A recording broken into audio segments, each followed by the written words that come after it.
Well, good afternoon everybody. Well, not such a good afternoon for me at the minute, because I'm in a bit of a state, I suppose, really. Well, there's a man cave, locked up. I'm banned from it. Last night I managed to strain the posterior ligament of my left knee getting out the bath. A bath that I wasn't due for until at least November, but no, honestly. It's I've twisted my knee basically and it's put me out of action. I've got to rest it. So yeah, it's a bit different. But this is a video. This is a trip last week out to the East Riding of Yorkshire, out to Matt's place, so that we could, for one thing, take a run across to Withernsea out on the coast for their bike night at the Castle Cafe. Great night as well. Lots of bikes, lots of interesting bikes.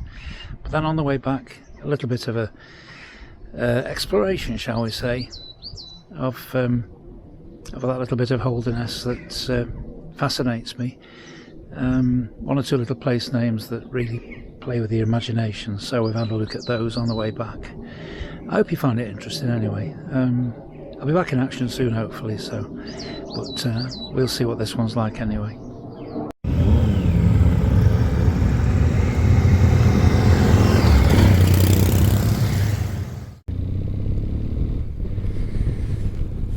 So welcome aboard.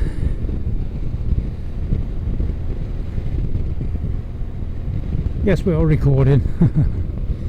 Welcome aboard. We're just kicked off from Matt's house here in Thungerbold in the East Riding of Yorkshire, Holderness to be precise, and we're making our way across to Withernsea. Not too many miles, for the bike night at the Castle Cafe at Withernsea itself. Withernsea is Matt's closest seaside resort, really. It's where the kids go on the beach on a regular basis. They really are lucky to have the beach so close.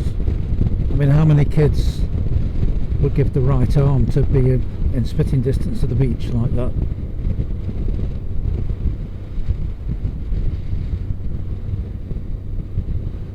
It's a real bonus for them to live out here. It's a bit flat. I think I probably mentioned this before. It's a bit flat for me, but it's attractive in other ways from a biking point of view. There's some marvellous lanes, twisty lanes either side of us. But on the way back, I'm going to explore a few lanes that have got a bit of a fascination about them for me.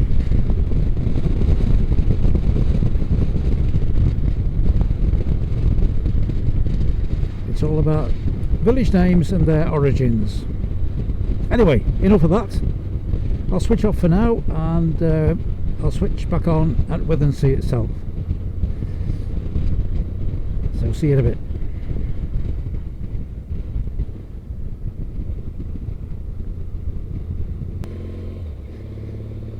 We're just filled up with petrol, ready for the journey home tomorrow, and we're coming into Withernsea. Until it's Withernsea by the lighthouse in front of us in the distance. The lighthouse in the middle of the town. I've covered that already, so we'll not go into that.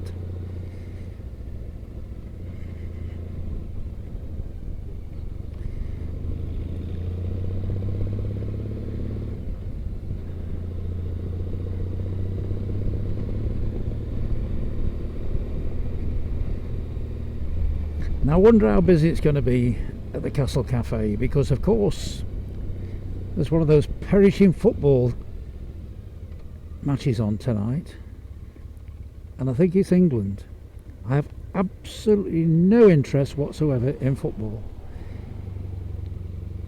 but the one benefit of this Euro 24, whatever it's called, is that during the time the football matches are on the TV, the roads are so much quieter, so that's all the better for the likes of us. So, how important is that football match to the people that normally come out here to the bike night at Withernsea? We'll see when we go around this next corner. So right at the lights.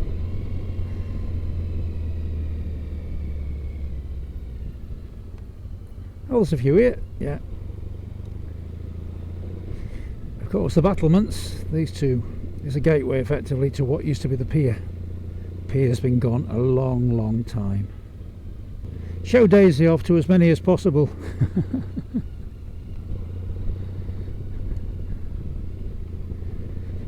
It's all about the parade.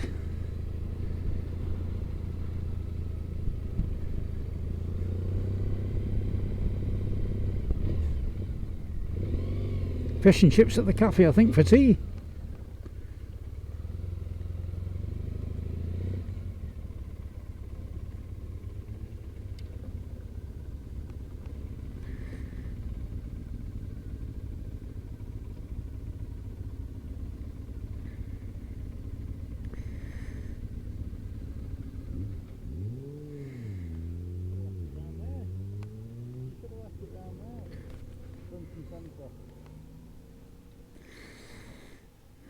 Right, let's go and see what's around. So here we are at Withernsea Bike Night, here at the Castle Cafe. Good turnout, marvellous selection of bikes, but there's only one sidecar outfit.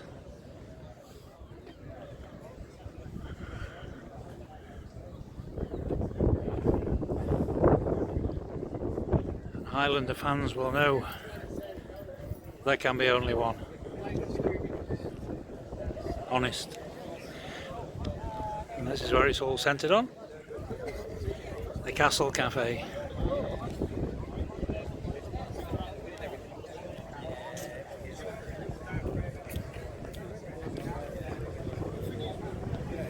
Some classic two-stroke Yamahas about. There's a nice RD 400 over there. There's always one or two classics here.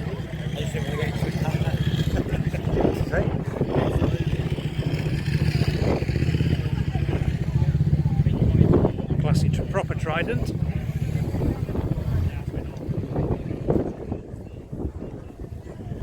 One or two of the ubiquitous Harleys. And Harley lookalikes.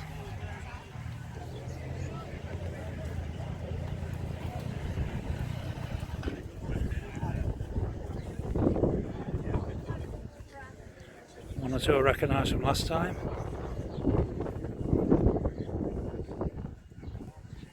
I don't think there are as many here this week. I think the footballers kept some of them away. And a Grom. Monkey bike derivative. Oh, KLE. This is the bike I've always fancied. Kawasaki KLE. There's one that's used.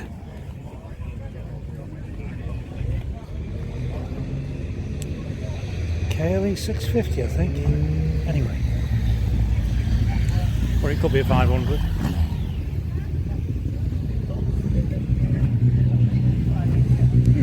Good turnout all the same.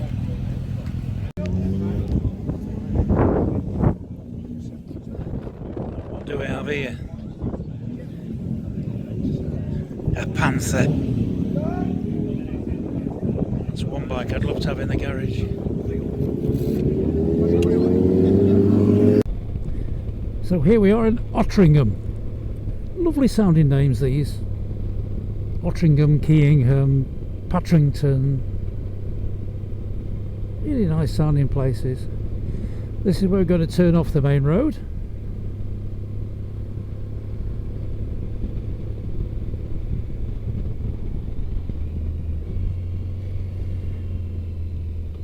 Onto Sunk Island Road. Sunk Island.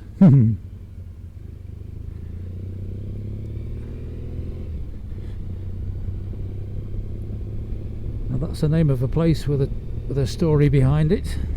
Sunk Island. Not there yet.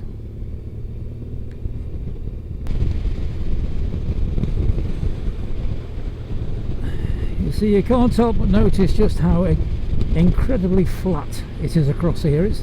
It's flat across this part of the country anyways. It's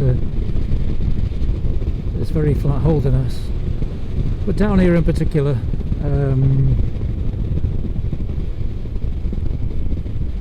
just bear with me. So as I was saying, one of the things that struck me about this road the first time I came down here, it took me back to the first time I ever went to France as a 16-year-old back in 1968, and it was these avenues of trees, long straight avenues of trees, and it's just it's absolutely lovely. It really is. You've got to try and avoid the towers and the chimneys of the refineries, etc., across on the outskirts of Hull over there on the right.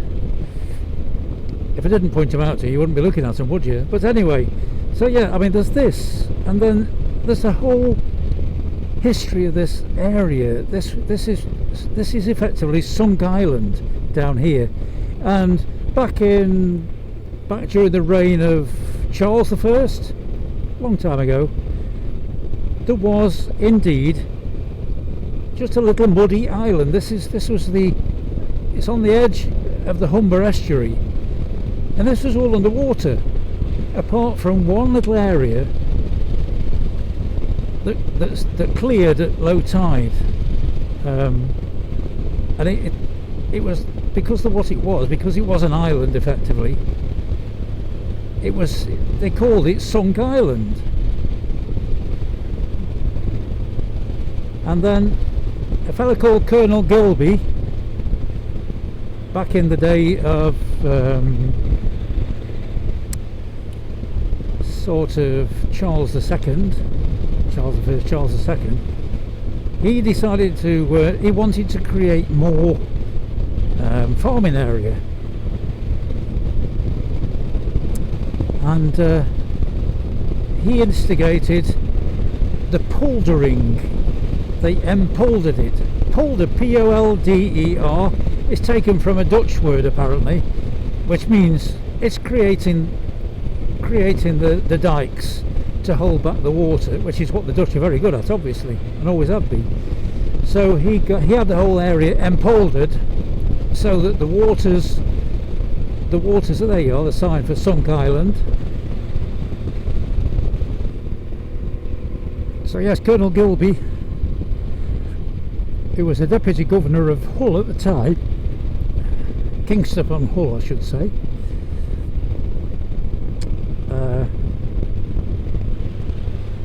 effectively held the water back with these dikes. I mean, the water level was dropping anyway back in those days, and gradually more and more of this really fertile land became exposed until it's just solid, very, very fertile land. And there was almost straight away they planted decent crops, barley, I think there was oats, barley. Across there now we've got rapeseed, of course. Well, that's everywhere these days. And they grew woad as well. Woad, I mean, we know woad as being the dye that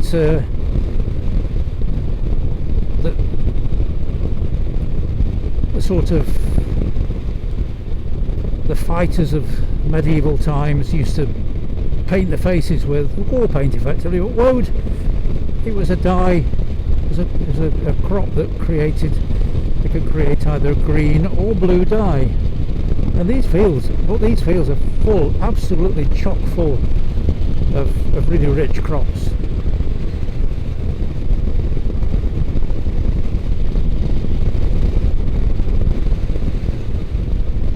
So yes, this is Sunk Island.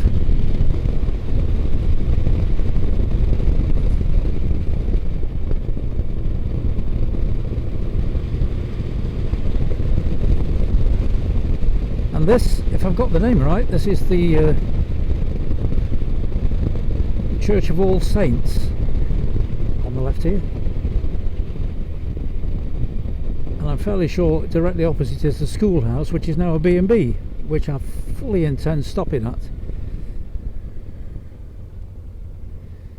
About 1836.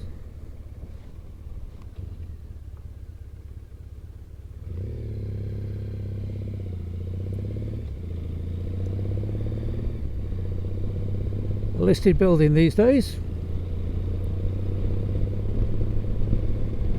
If it isn't All Saints, I'll put it right, but I think it is. So that's covers Sunk Island, and the next name of great interest, well, it was to me, is Stony Creek. All these names are actually in a way totally wrong. Sunk Island, it isn't an island. It might have been at one time, but it isn't an island. Stony Creek, there's no stones, it's just sandy mud. And then the place that we can't really get to, or it's very difficult to get to, again over to the left of us, is another place that sounds absolutely beautiful, which is Cherry Cobb Sands.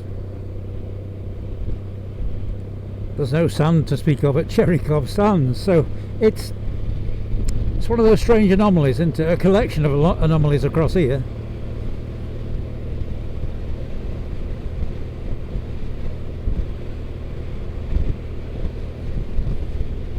But something else that this area, this piece of coastline up here is rich in is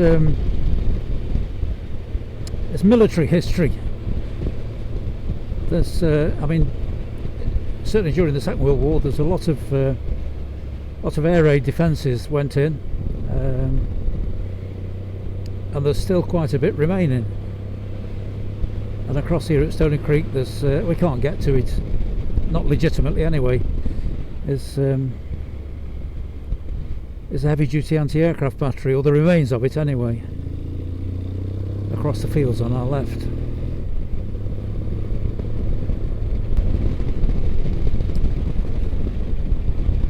But so far as the military installations or former military installations are concerned, I think I'm going to do a separate video covering those, because there are quite a few of them.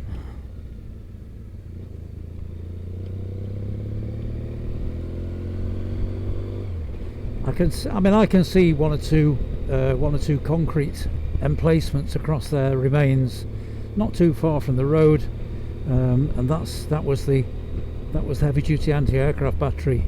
All these buildings on the left here, these are all former military installations. You can see quite clearly now the concrete buildings beyond the brick buildings. They're all part of that heavy-duty anti-aircraft battery.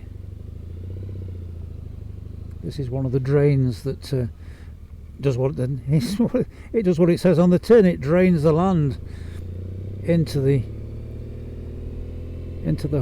Humber estuary. But I'm just going to park here just for a, because you can't see what's just over the rise.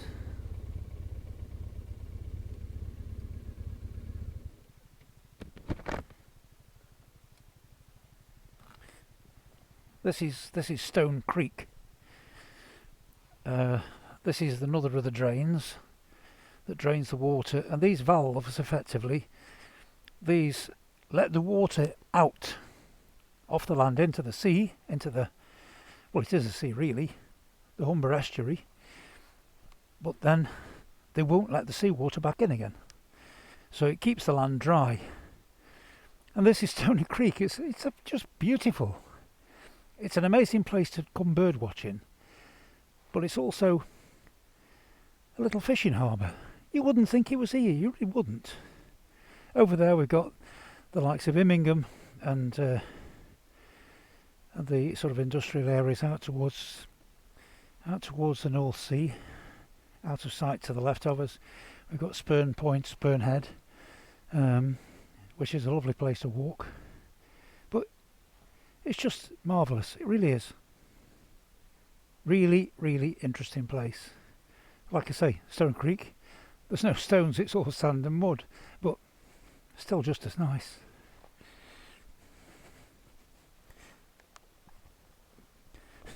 Oh, you... Oh,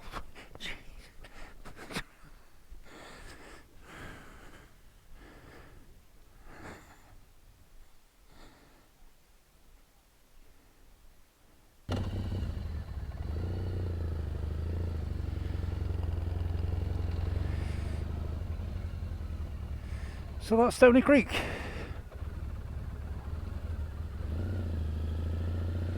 Great little place. Great little place.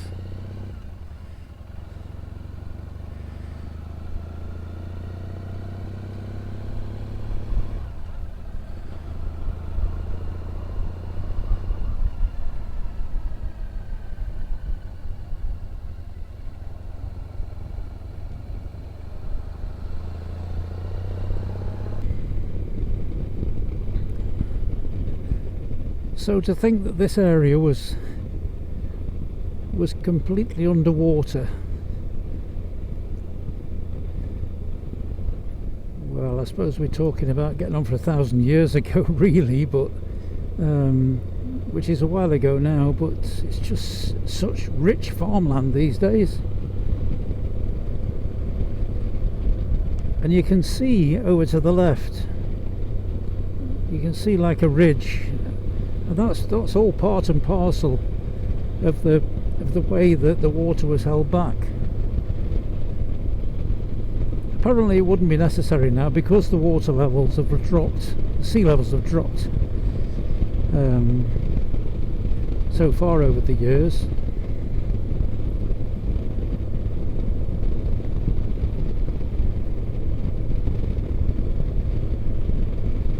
It would have dried out anyway.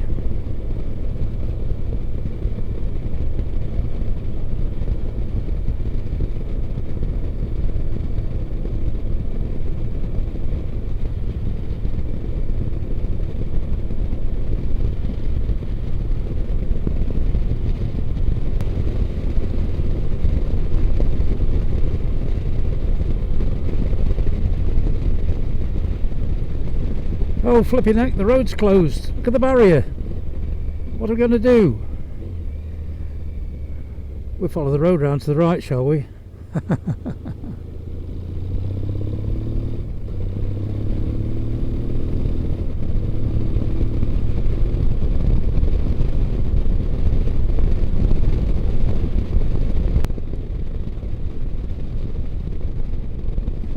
Well, we're coming back towards Thorngable now, just up in front of us, and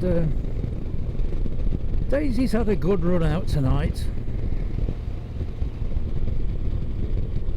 She's had a marvellous run out tonight, although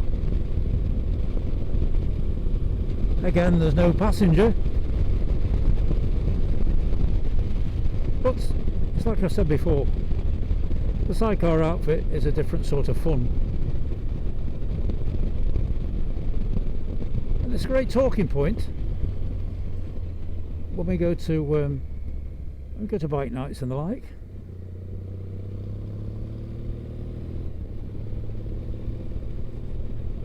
And what's more, and I've not mentioned this up till now, we have met YouTube nobility. Uncle Stu.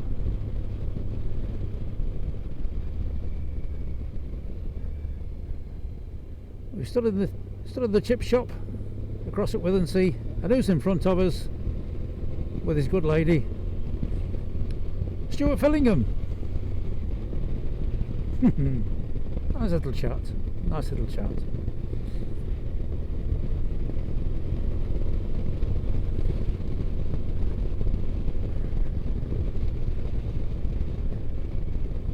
Trying out the new well, it's not so new these days, the 650 Gold Star at the minute, the BSA. He's got it for a couple of weeks, so that'll be interesting to see. I don't think he'll mention having met me though. Anyway, here we are, Thungermold. Just look at that. Cherry Cop Sands, Stony Creek. Names that really do toy you with your imagination. Well, thanks for watching, and give us a thumbs up if you liked it, and subscribe if you haven't already done so, and hit that notification button.